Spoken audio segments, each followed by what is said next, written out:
खालिद बिन वलीद को दुनिया का सबसे ग्रेटेस्ट जनरल माना जाता था। नेपोलियन, अलेक्जेंडर द ग्रेट और जूलियस जिंदगी में कभी ना कभी कोई ना कोई जंग हार चुके हैं, लेकिन खालिद बिन वलीद दुनिया में ऐसे वाहिद जनरल हैं जो अपनी जिंदगी में कोई भी जंग नहीं हारे। और ये सिर्फ मुसलमान ही नहीं बल्कि पूरी दुनिया जानती है। जंग के दौरान खालिद बिन वलीद की स्ट्रेटेजीज और प्लानिंग्स को आज भी ऑक्सफोर्ड और हार्वर्ड जैसी यूनिवर्सिटीज में पढ़ाया जाता है। लेकिन खालिद बिन वलीद की जंगों में ऐसी क्या खास बात थी कि आज 1400 साल बाद भी पूरी दुनिया उन्हें याद करती है। Let's find out. मुसलमानों के खलीफा अबू बकर सिद्दीक रज़ी अल्लाह तआला अन्हु के कहने पर खालिद बिन वलीद ने पर्शियन एम्पायर पर हमला कर दिया और सिर्फ 18,000 मुसलमानों के साथ 40,000 लोगों की पर्शियन फौज को आसानी से क्रश कर दिया। इस जीत के बाद मुसलमान पहली दफा अरब से बाहर निकलकर एक ग्लोबल पावर बनने की तरफ जाने लगे, क्योंकि अब मुसलमानों ने अरब के बाहर पर्शियन एम्पायर की बहुत ही इम्पोर्टेंट प्रोविंस कुवैत को फतह कर लिया था। जैसे ही ईरान के बादशाह को पता चला कि मुसलमानों ने उसकी 40,000 की फौज को बहुत आसानी से हरा दिया, तो उन्होंने एक नहीं बल्कि 40,000 लोगों की फौज को खालिद बिन वलीद की तरफ भेज दिया। लेकिन खालिद बिन वलीद ने कुवैत फतह करते ही डायरेक्टली अपने जासूसों को पूरे इलाके में फैला दिया ताकि हर खतरे का इन्हें पहले से पता चल सके। ये जासूस हर तरफ फैल गए और बहुत दूर जाकर इन्होंने देखा कि पर्शियन एम्पायर की 40,000 लोगों की फौज बहुत तेजी से मुसलमानों की तरफ बढ़ रही है। तो खालिद बिन वलीद अपनी सारी फौज को लेकर उसी फौज की तरफ कुवैत से बाहर उबुल्लाह की तरफ जाने लगे। उबुल्लाह कुवैत से बाहर एक इलाके में जिसे आज के दौर में इराक कहा जाता है। एक तरफ मुसलमानों की 17,000 की फौज खड़ी थी और दूसरी तरफ पर्शियन एम्पायर की 40,000 की फौज। पर्शियन एम्पायर का जनरल सामने आया और खालिद बिन वलीद को चैलेंज किया, लेकिन मुसलमानों की फौज से एक आम सिपाही ने जाकर उसे खत्म कर दिया। अगेन एक बार फिर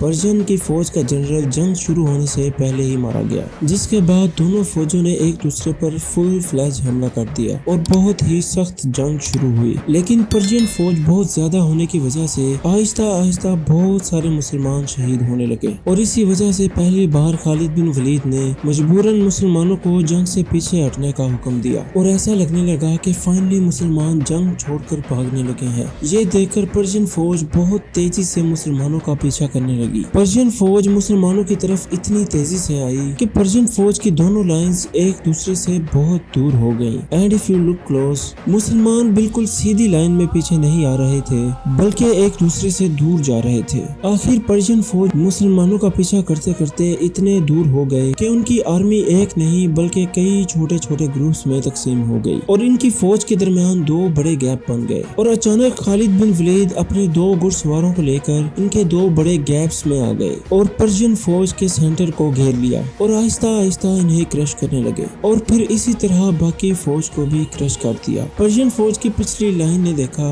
कि वो ये जंग हार चुके हैं तो वो जंग छोड़कर भागने लगे। लेकिन एज वी नो, इनका आर्मर बहुत ज्यादा भारी होता है, तो बहुत ज्यादा दूर जाने से पहले ही मुसलमान इन तक पहुंच गए और इन्हें भी खत्म कर दिया। और इसी तरह पर्शियन एम्पायर की एक और बड़ी फौज खालिद बिन वलीद ने क्रश कर दी। ये जंग कुवैत से बाहर इराक के अंदर हुई। मतलब अब मुसलमान कुवैत को फतह करने के बाद ईरान के दूसरे बड़े प्रोविंस इराक में भी एंटर हो चुके थे। अब यहाँ से आगे बढ़ना थोड़ा सा मुश्किल था क्योंकि इराक और मदीना एक दूसरे से बहुत दूर थे और इराक में मुसलमानों की फौज को अपने हेडक्वार्टर मदीना से बार बार कम्युनिकेट करने में बहुत मुश्किल पेश आ रही थी। इसीलिए यहाँ से आगे बढ़ने से पहले खालिद बिन वलीद ने इसी इलाके को मुसलमानों का हेडक्वार्टर बना दिया, क्योंकि इस इलाके में पर्शियन और अरब दोनों आबाद थे और इन सब का ख्याल था कि मुसलमान इन्हें फतह करने के बाद इन सब के साथ वही कुछ करेंगे जो अब तक दुनिया की बाकी एम्पायर्स करती आ रही हैं, मतलब लूट,